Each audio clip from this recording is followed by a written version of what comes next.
রাজ্য সরকার পরিবর্তনের পর থেকেই প্রশাসনে বিভিন্ন ক্ষেত্রে বড়সড় বদলের ইঙ্গিত মিলছিল। আর এবার স্বাস্থ্য ব্যবস্থাকে ঘিরে এলো গুরুত্বপূর্ণ ঘোষণা। শনিবার নবান্নে উচ্চ পর্যায়ের স্বাস্থ্য বৈঠকের পর একাধিক বড় সিদ্ধান্তের কথা জানালেন মুখ্যমন্ত্রী শুভেন্দু অধিকারী। আর সেই ঘোষণার মধ্যে সবচেয়ে বেশি চর্চায় উঠে এসেছে একটি বিষয়, পশ্চিমবঙ্গে কবে থেকে চালু হচ্ছে আয়ুষ্মান ভারত প্রকল্প, কারা এই প্রকল্পের সুবিধা পাবেন। দীর্ঘদিন ধরে এই প্রশ্ন ঘুরছিল সাধারণ মানুষের মনে। বিশেষ করে রাজ্য সরকার বদলের পর স্বাস্থ্যসাথী প্রকল্পের ভবিষ্যৎ নিয়ে তৈরি হয়েছিল নানা জল্পনা। অনেকেই ভাবছিলেন নতুন সরকারকে স্বাস্থ্যসাথী প্রকল্প বন্ধ করে দেবে, যারা এতদিন স্বাস্থ্যসাথী কার্ড ব্যবহার করে চিকিৎসার সুবিধা পেতেন তাদের কি নতুন করে কোনো কার্ড করতে হবে। আবার কেন্দ্রের আয়ুষ্মান ভারত প্রকল্প চালু হলে পুরনো সুবিধাগুলো কি বন্ধ হয়ে যাবে। এই সমস্ত প্রশ্নেরই একসঙ্গে উত্তর দিলেন মুখ্যমন্ত্রী শুভেন্দু অধিকারী।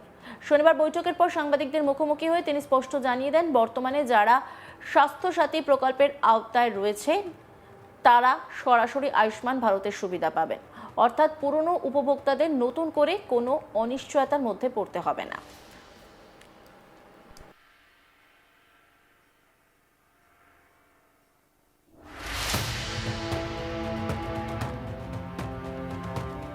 মুখ্যমন্ত্রী জানান, আগামী জুলাই মাস থেকেই রাজ্যে আয়ুষ্মান ভারত কার্ড দেওয়ার কাজ শুরু হবে।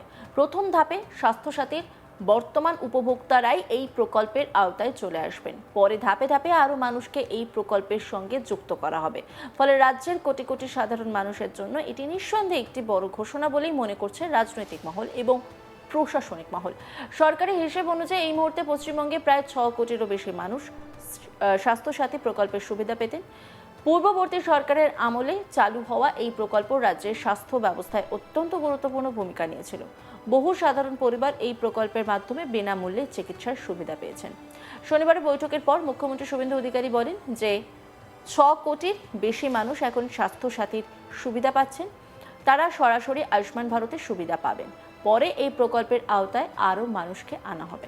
নতুন যারা যুক্ত হতে চান তারা জুলাই মাস থেকে আবেদন করতে পারবেন। শুভেন্দু অধিকারী কি বলেছেন শুনব। আয়ুষ্মান ভারতে ইতিমধ্যে এনরোলমেন্টের কাজ শুরু হয়েছে। আমাদের বিশ্বাস যে জুলাই মাস থেকে আয়ুষ্মান ভারতের কার্ড আমরা দিতে পারবো এবং তার বেনিফিট গোটা ভারতবর্ষে আয়ুষ্মান ভারত কার্ড হোল্ডাররা পাবেন। আমরা আশা করছি যে স্বাস্থ্যসাথীর কার্ডের সঙ্গে যুক্ত এমন 6 কোটিরও বেশি আমরা যারা কার্ড হোল্ডার তাদেরকে আয়ুষ্মান ভারতে এক্ষুনি নিয়ে যেতে পারবো।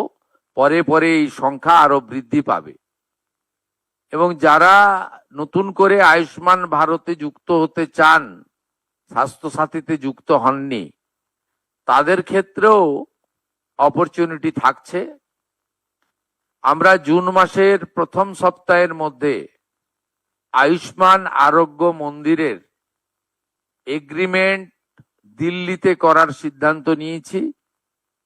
সেখানে পশ্চিমবঙ্গ সরকার এবং ভারত সরকার মন্ত্রী স্তরে, আধিকারিক স্তরে উপস্থিতিতে একটি ইভেন্টের মাধ্যমে বা একটি ছোট্ট অনুষ্ঠানের মাধ্যমে আমরা এটা করব। কারণ আয়ুষ্মান আরোগ্য মন্দিরের বেনিফিট শুধু পশ্চিমবঙ্গে থাকা স্থায়ী বাসিন্দারা নন, প্রায় 1 কোটির কাছাকাছি পশ্চিমবঙ্গের স্থায়ী বাসিন্দা কর্মসূত্রে পেটের টানে বাইরের রাজ্যে আছেন বা এডুকেশন নেওয়ার জন্য বাইরের রাজ্যে আছেন, তারাও এই সুযোগ পাবেন গোটা দেশব্যাপী।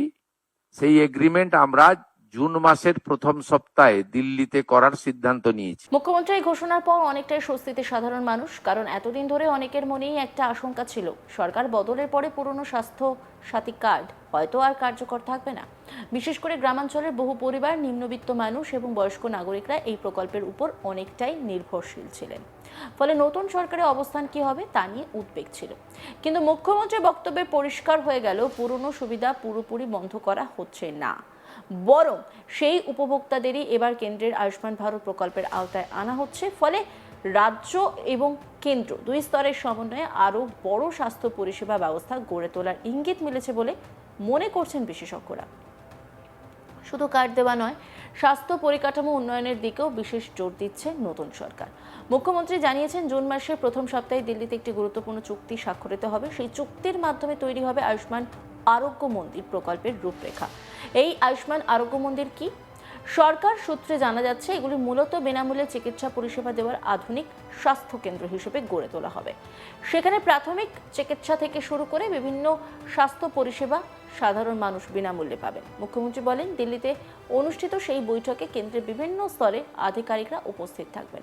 কারণ এই প্রকল্প শুধুমাত্র পশ্চিমবঙ্গের মধ্যেই সীমাবদ্ধ থাকবে না। পশ্চিমবঙ্গে যারা কাজ করছেন বা পড়াশোনার সূত্রে দেশের বিভিন্ন প্রান্তে রয়েছেন, তারাও যাতে এই পরিষেবার সুবিধা পান সেই বিষয়টি নিশ্চিত করতে চায় সরকার। অর্থাৎ একজন পশ্চিমবঙ্গের বাসিন্দা যদি দিল্লি, মুম্বাই, বেঙ্গালুরু বা অন্য কোনো রাজ্যে থাকেন, তাহলেও তিনি আয়ুষ্মান আরোগ্য মন্দির থেকে চিকিৎসা পরিষেবা পেতে পারেন। সেই লক্ষ্য নিয়ে এগোচ্ছে প্রশাসন। এই বিষয়টিকে নতুন করে গুরুত্ব দেওয়া হচ্ছে, সেই বিষয়টা তুলে ধরছেন মুখ্যমন্ত্রী। তিনি বলেন, শুধু বাংলায় নয়, দেশের বিভিন্ন প্রান্তে থাকা পশ্চিমবঙ্গের মানুষ যাতে এই পরিষেবা পান, তার জন্য দিল্লিতে বসে চুক্তি হবে। রাজনৈতিক মহলের মতে এই ঘোষণা শুধু প্রশাসনিক দিক থেকে নয়, রাজনৈতিক দিক থেকেও অত্যন্ত গুরুত্বপূর্ণ। কারণ দীর্ঘদিন ধরে পশ্চিমবঙ্গে আয়ুষ্মান ভারত প্রকল্প চালু নিয়ে কেন্দ্র এবং রাজ্যের মধ্যে সংঘাত চলছিল। প্রাক্তন মুখ্যমন্ত্রী মমতা ব্যানার্জির সরকার আয়ুষ্মান ভারত প্রকল্প পুরোপুরি কার্যকর করতে রাজি হয়নি। পরিবর্তে চালু করা হয় স্বাস্থ্য সাথী প্রকল্প। রাজ্য সরকারের দাবি ছিল, স্বাস্থ্য সাথী প্রকল্পের মাধ্যমে বাংলার মানুষ আরও বেশি সুবিধা পাচ্ছেন। এই প্রকল্পের আওতায় পরিবারের মহিলা সদস্যের নামে এই কার্ডটি দেওয়া হতো। সেই কার্ড ব্যবহার করে পরিবার প্রতি বছরে 5 লক্ষ টাকা পর্যন্ত চিকিৎসার সুবিধা পেত। সরকারি এবং বেসরকারি দুই ধরনের হাসপাতালে এই সুবিধা মিলত। ফলে বহু মানুষ এই প্রকল্পের উপর নির্ভর করতে শুরু করেছিলেন। বিশেষ করে বড় অপারেশন, জটিল চিকিৎসা এবং হাসপাতালে ভর্তি হওয়ার ক্ষেত্রে স্বাস্থ্যসাথী কার্ড বহু পরিবারের আর্থিক চাপ কমিয়েছিল। রাজ্যের বিভিন্ন প্রান্তে এই প্রকল্প জনপ্রিয়তাও পেয়েছিল যথেষ্ট। কিন্তু সরকার পরিবর্তনের পরেই প্রশ্ন উঠতে শুরু করে, এবার কি স্বাস্থ্যসাথী প্রকল্প বন্ধ হয়ে যাবে? বিজেপি সরকার ক্ষমতায় আসার পরে কি শুধুমাত্র আয়ুষ্মান ভারত চালু হবে? পুরনো কার্ডের সুবিধা কি বাতিল হবে? শনিবার মুখ্যমন্ত্রীর ঘোষণার পর সেই জল্পনায় অনেকটা ইতি পড়ল বলে মনে করা হচ্ছে। কারণ তিনি স্পষ্ট ভাষায় জানিয়ে দিয়েছেন, স্বাস্থ্যসাথীর বর্তমান উপভোক্তারা কোনোভাবেই বঞ্চিত হবেন না, বরং তাদের আরও বৃহত্তর প্রকল্পের সঙ্গে যুক্ত করা হবে। কি বলেছেন তিনি, শুনুন। আয়ুষ্মান ভারতে ইতিমধ্যে এনরোলমেন্টের কাজ শুরু হয়েছে। আমাদের বিশ্বাস যে জুলাই মাস থেকে আয়ুষ্মান ভারতের কার্ড আমরা দিতে পারবো এবং তার বেনিফিট গোটা ভারতবর্ষে আয়ুষ্মান ভারত কার্ড হোল্ডাররা পাবেন। আমরা আশা করছি যে স্বাস্থ্যসাথীর কার্ডের সঙ্গে যুক্ত এমন 6 কোটিরও বেশি আমরা যারা কার্ড হোল্ডার তাদেরকে আয়ুষ্মান ভারতে এক্ষুনি নিয়ে যেতে পারবো। পরে পরে এই সংখ্যা আরো বৃদ্ধি পাবে এবং যারা নতুন করে আয়ুষ্মান ভারতে যুক্ত হতে চান, স্বাস্থ্যসাথীতে যুক্ত হননি, তাদের ক্ষেত্রেও অপরচুনিটি থাকছে। অন্যান্য খবরের আপডেটের জন্য অবশ্যই নজর রাখুন আজ তাক বাংলার YouTube streaming. Like, comment, share এবং সাবস্ক্রাইব করতে ভুলবেন না।